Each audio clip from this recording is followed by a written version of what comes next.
In this lecture, we will discuss about integral domain and field. First of all, we will discuss about zero divisor and non-zero divisor. तो यहाँ पे सबसे पहले हमारे पास है लेफ्ट जीरो डिवाइजर. ये क्या है कि if A belongs to R, R है यहाँ रिंग के लिए. रिंग हमें पता ही है कि under addition and under multiplication दो कंपोजिशन में हम डिफाइन करते हैं. If B is not equal to zero, कोई एक एलिमेंट है जो कि रिंग का एक नॉन जीरो एलिमेंट है, तो और A B प्रोडक्ट उसकी फिर भी जीरो आ जाए तो A उसका जीरो डिवाइजर कहलाएगा और वो लेफ्ट जीरो होगा. सिमिलरली अगर B A जीरो है सेम कंडीशंस में तो A इसका राइट जीरो डिवाइजर कहलाएगा. इसी तरीके से फिर एक एलिमेंट मतलब यहाँ पे A बिलोंग करता है R में is called zero divisor if B is not equal to zero, A भी जीरो है और इक्वल टू B A. मतलब कोई भी कंडीशन हो तो हम इसे जीरो डिवाइजर बोलेंगे, चाहे लेफ्ट हो चाहे राइट हो. फिर इसके बाद हमारे पास आता है प्रॉपर जीरो डिवाइजर. अब ये प्रॉपर जीरो डिवाइजर क्या है? An element A not equal to zero, मतलब A भी नॉन जीरो है और B एक एलिमेंट है वो भी नॉन जीरो है. दोनों एलिमेंट रिंग के अंदर से बिलोंग करते हैं और इनकी प्रोडक्ट चाहे AB की शेप में ले चाहे BA ये इक्वल टू जीरो आए तो इसको हम कहेंगे प्रॉपर जीरो डिवाइजर. फिर फॉर एग्जाम्पल अगर हम यहाँ पे लें कि ऐसे कौन सी वैल्यूज हो सकती हैं कि जब ना तो A जीरो हो ना B जीरो हो पर प्रोडक्ट जीरो हो. सबसे पहले तो अगर मैं 2x2 की मैट्रिसेस ले लूं उसमें 1 0 0 0 0 0 0 1, ठीक है, तो ये हमारे पास क्या हो गया इन दोनों की, ना तो neither A is equal to zero nor B matrix is equal to zero but product AB is equal to zero. और एक हमारे पास है ये इंटीजर्स के अंदर जब हम लिखते हैं इंटीजर मॉड्यूलो n की शेप में हम मैट्रिक्स लिखते हैं तो कंकरेंस मॉड्यूलो 6 के अकॉर्डिंग इसके रिमाइंडर्स हमारे पास क्या चीज हुई कि कोई भी नंबर को अगर हम 6 से डिवाइड करते हैं तो रिमाइंडर होता है 0 1 2 3 4 एंड 5. हमें ये पता ना कि ये रिमाइंडर आते हैं, इनको हम लिख सकते होते हैं 0 अगर इक्विवेलेंस क्लासेस में लिखें 1 2 3 4 और 5. इस तरीके से हम इनको इक्विवेलेंस क्लासेस में लिख सकते हैं. यहाँ पे मेरे पास क्या आता है कि जब रिमाइंडर 2 हो, यहाँ पे क्या है जब रिमाइंडर 3 हो, तो यानी कि रिमाइंडर 0 नहीं है. रिमाइंडर 0 कब आएगा? जब ये कोई भी नंबर अगर 6 का मल्टीपल है, अगर 6 है तो ये किसके इक्वल आया? 0 7 8 9 10 11, ठीक है, इस तरीके से ही होता है ना हमारे पास. तो यहाँ पे देखो ये वाली वैल्यू ना तो ये 0 है ना ही ये 0 है, A और B 0 नहीं है, पर इन दोनों की प्रोडक्ट जब हम करते हैं तो ये हमारे पास कितना आ गया? 6 का मल्टीपल आ गया. ये तुम यहाँ पे भी मल्टीप्लाई करके देख सकते हो. 8 9 आर 72, 72 इज डिविजिबल बाय 6, तो रिमाइंडर कितना हो गया? 0. तो यहाँ पे ये वाली वैल्यू क्या हो गई? ये जीरो डिवाइजर है इसका. तो ये रिजल्ट हमारे पास है कि प्रॉपर जीरो डिवाइजर्स रिंग में हमारे पास ऐसा नहीं होना चाहिए कि an element neither A is equal to zero belongs to R is called a proper divisor. तो ये प्रॉपर डिवाइजर हमारे पास है वो तब कहलाएगा जबकि ना तो A जीरो है ना B जीरो है but product is equal to zero. फिर इसके बाद हम आ जाते हैं कैंसिलेशन लॉ पे. राइट हो या लेफ्ट कैंसिलेशन लॉ, ये क्या चीज है कि a ring R is said to satisfying left और right cancellation property if for all A B C belongs to R A zero नहीं है. तो देखो कैंसिलेशन लॉ में हम क्या करेंगे? A जीरो नहीं है पर AB is equal to AC, तो यहाँ पे मैंने क्या किया? Pre multiplying by A inverse, तो ये अपने पास क्या आ गया? B is equal to C, तो ये लेफ्ट हो गया. और इसी तरीके से अगर हम राइट करना चाहें तो इसमें राइट कैंसिलेशन ला. तो यहाँ पे अगर A not equal to zero है तभी हमारे पास लेफ्ट और राइट कैंसिलेशन ला होल्ड कर सकता है, अदरवाइज नहीं कर सकता. कि अगर जीरो डिवाइजर है तो हमारे पास हम कैंसिलेशन ला यूज नहीं करेंगे. फिर हमारे पास है let R be a ring, तो हमारे पास होगा अगर आर रिंग है तो उसके अंदर कोई भी हैज नो जीरो डिवाइजर, तो वो कोई भी जीरो डिवाइजर नहीं होंगे। अगर आर रिंग है तो रिंग में जीरो डिवाइजर नहीं हो सकते। सेकंड हमने करा है कि आर जो है वो सेटिस्फाई करेगा left as well as right cancellation property. तो ये वाले रिजल्ट्स बड़े सिंपल हैं, तो तुम बड़े आराम से डिराइव कर सकते हो। तो ये इसका मतलब क्या हुआ कि जो ये हमारे पास है कॉम्यूटेटिव रिंग, तो यहाँ पे जीरो डिवाइजर नहीं होंगे। फिर हमारे पास रिजल्ट में क्या आया कि इंटेग्रल डोमेन। अब हमारे पास आ जाता है integral domain. A commutative ring R is called an integral domain। कब कहलाएगी integral domain? If R has no proper zero divisor, that is for all AB belongs to R, if AB is equal to 0, अगर AB 0 है तो हमारे पास या तो A 0 होगा या B 0 होगा, तभी केवल हमारे पास A B 0 हो, और या फिर अगर A 0 नहीं है B भी 0 नहीं है तो A भी 0 नहीं हो सकता। तो ये हमारे पास इसका इंटेग्रल डोमेन की डेफिनेशन है। In this theorem for any positive integer z and the ring Zn of all integral modulo n is an integral domain if and only if n is prime। अब यहां हमारे को ये prove करना है कि z जो पॉजिटिव इंटीजर्स का सेट है और फॉर सेट किसी भी n नंबर के लिए, तो ये जो Zn है, ये जो रिंग है Zn of all integral modulo n is an integral domain. ये इंटेग्रल डोमेन कब बनेगा? अगर ये हमारे पास प्राइम नंबर है। अब दोबारा से स्टेटमेंट पे आओ। इंटेग्रल डोमेन में हमारे को क्या बताना होता है कि जीरो डिवाइजर नहीं होना चाहिए। रिंग में जीरो डिवाइजर हमने कंसेप्ट किया है, पर अगर रिंग में कोई भी प्रॉपर जीरो डिवाइजर ना हो तो ही हमारे पास वो इंटेग्रल डोमेन बन सकता है। तो यानी कि अब हमने अभी पीछे एग्जांपल में किया कि कंकरेंस मॉडुलो n वाले ही रिजल्ट में कि हमने रिमाइंडर्स ऑफ 6 लिए थे, और फिर हमने बताया neither 2 is equal to 0 nor 3 is equal to 0, but 6 उनकी मल्टीप्लीकेशन करी तो 6 का मल्टीपल आया तो दैट इज इक्वल टू 0। तो वो प्रॉपर वो था अपने पास डिवाइजर, जीरो डिवाइजर, तो वो इंटेग्रल डोमेन नहीं था। अब इसमें प्राइम इंटेग्रल डोमेन बनाने के लिए हम ये बताएंगे कि कंकरेंस मॉडुलो n भी इंटेग्रल डोमेन हो सकता है, पर उस केस में n should be a prime number. तो इसके लिए हमने करा कि Zn को हमने एक इंटेग्रल डोमेन कंसीडर कर लिया। तो जब हमने Zn को कंसीडर किया है और पॉजिटिव n है, तो यानी कि n 1 से बड़ा है, तो हमारे पास यानी कि वो 0 के इक्वल नहीं है।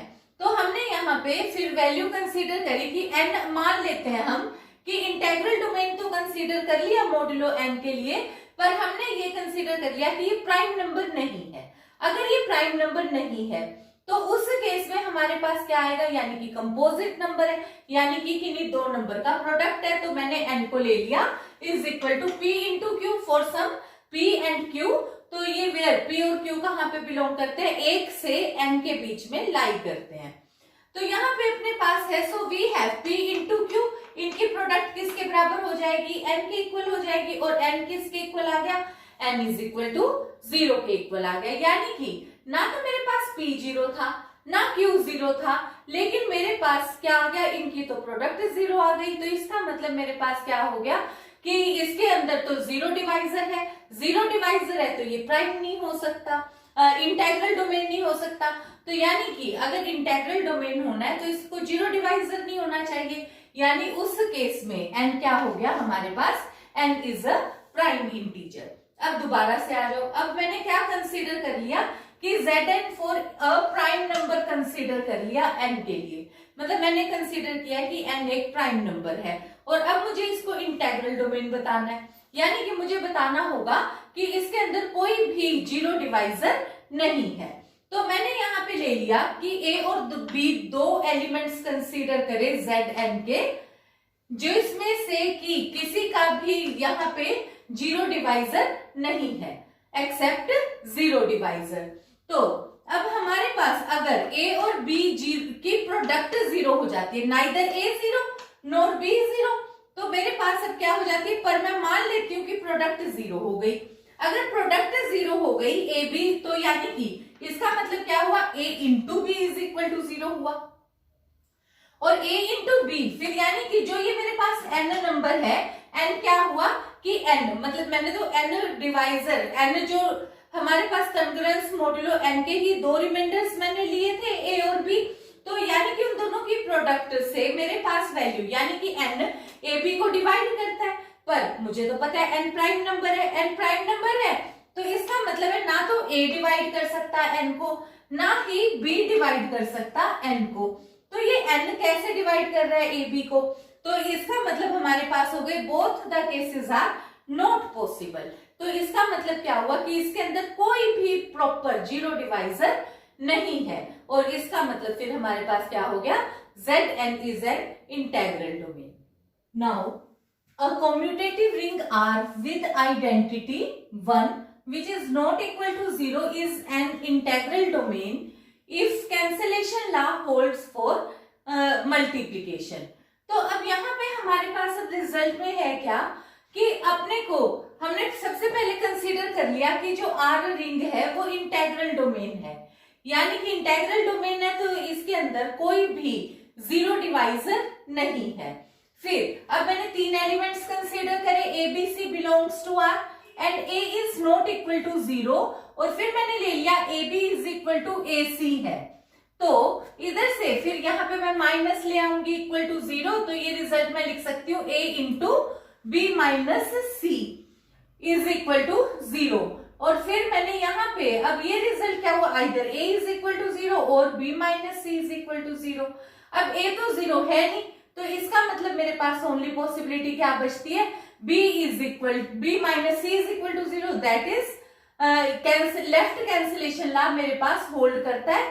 तो ये मेरे पास इधर से रिजल्ट आ जाता है कि अगर ये इंटेग्रल डोमेन है तो इसका मतलब है कि कैंसिलेशन लॉ हुआ है, तभी यहाँ पे a इनवर्स कट गया और रिजल्ट क्या आ गया, b minus C is equal to zero. अब फिर से अब हमारे पास है इनवर्स में हमने मान लिया कि R एक कम्यूटेटिव रिंग है with identity in which cancellation law holds, और अब मुझे ये प्रूव करना है कि ये एक इंटेग्रल डोमेन है। तो मैंने मान लिया कि a जीरो नहीं है और इस तरीके से लिया कि product A B is equal to zero है, क्योंकि a जीरो नहीं और कैंसिलेशन लॉ भी होल्ड करता है, तो मैंने ए बी जीरो को is equal to a into zero लिख लिया और यहां से कैंसिलेशन लॉ लगाया, तो मेरे पास क्या रिजल्ट आ गया, b is equal to zero, यानी कि यहाँ पे भी ये विदाउट जीरो डिवाइजर है, तो इसका मतलब क्या हो गया, ये एक इंटेग्रल डोमेन है। अब इसके बाद हम आ जाते हैं डिवीजन रिंग पे। अब इसकी डेफिनेशन में हम समझते हैं, तो डिवीजन रिंग की डेफिनेशन क्या है, वही डेफिनेशन है जो हमने एक यूनिट की भी डेफिनेशन करी थी और उसी के साथ हमने उसके इनवर्स की भी, तो ये भी डिवीजन रिंग भी वही चीज है। A ring with identity 1 is not equal to 0 is called division ring और skew field if every non zero element of R is a unit, that is if for a belongs to R, a is not equal to 0, there exists a number b belongs to ring such that ab is equal to ba is equal to identity। मतलब क्या हुआ कि अगर कोई भी non zero entry है एक ring के अंदर, तो उसका इनवर्स जरूर एग्जिस्ट करेगा रिंग के ही अंदर। तो इनवर्स जिसमें हर एक एलिमेंट का इनवर्स एग्जिस्ट करे, और यही हमने वहां पे इनवर्स और यूनिट के लिए किया था, और वही वाला हमारे पास फिर डिवीजन रिंग होगा। फिर अब इसके बाद हम करते हैं फील्ड।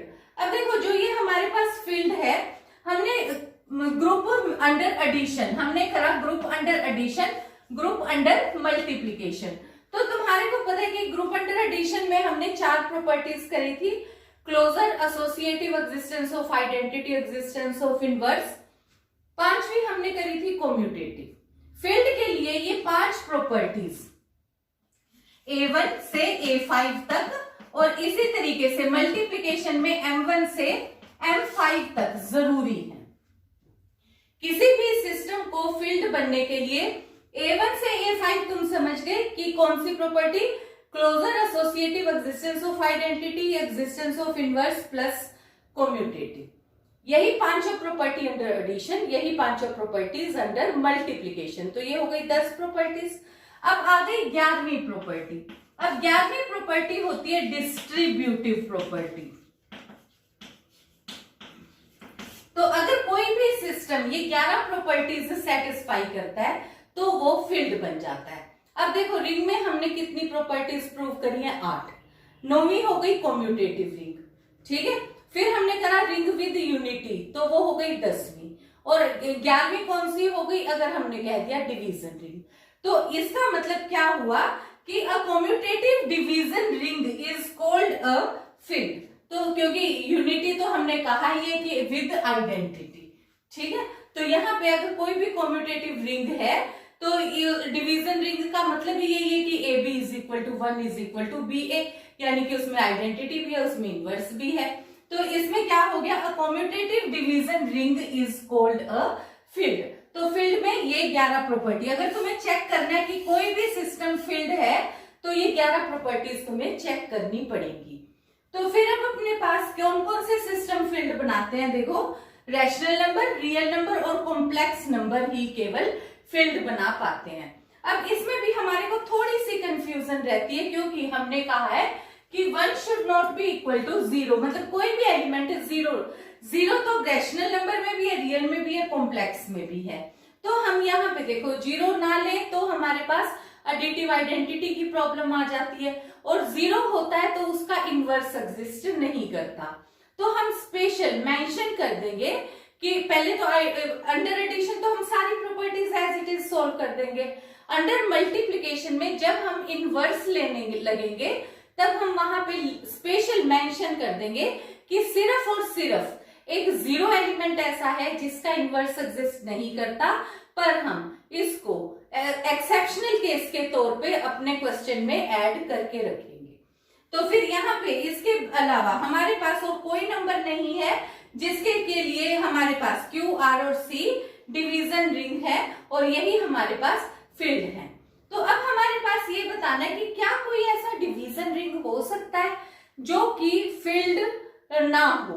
तो अब देखो डिवीजन रिंग हमारे पास कौन सा होगा कि एक रिंग है और वो डिवीजन रिंग है, यानी कि रिंग में अब देखो यहाँ पे डिवीजन रिंग में आइडेंटिटी तो आ गया, इनवर्स भी आ गया, पर कम्यूटेटिव वर्ड रह गया।